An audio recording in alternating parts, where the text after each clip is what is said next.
একটা গোটা দিন কাটলাম আমরা জলে। So hello guys, welcome back to another video. তো যেরকম তোমরা আগের ভিডিওতে দেখেইছিলে, আমরা এসেছি সুন্দরবনে। তো বোটে চড়েই আগে আমরা চলে গেলাম নিচে নিজেদের জিনিসপত্র রাখার জন্য। দেখতেই পাচ্ছ যেরকম তোমরা এখানে আলাদা আলাদা খাট করা আছে সবার জিনিস রাখার জন্য।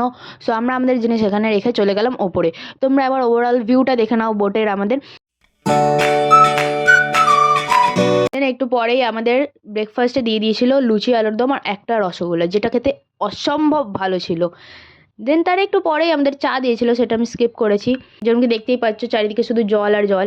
এই নদীটা দিয়ে চলে গেছি আমরা আমাদের ফার্স্ট স্পটে, যেটার জায়গাটার নাম আমার মনে নেই, বাট হ্যাঁ এটা মনে আছে, ওখানটায় রবীন্দ্রনাথ ঠাকুর একদিনের জন্য এসেছিলেন। সো এই বাড়িটায় তিনি থেকেছিলেন। তো এই হচ্ছে পার্ক, আর এই আমরা দোলনায় বসে একটু মজা করে নিলাম। দেন ওখান থেকে বেরোনোর সময় হাতে নিলাম একটা আইসক্রিম।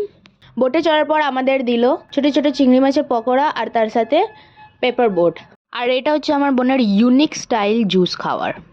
তো পার্ট 3 দেখার জন্য বন্ধুরা সাবস্ক্রাইব করে নাও। দেখা হচ্ছে পার্ট 3-তে। Bye bye.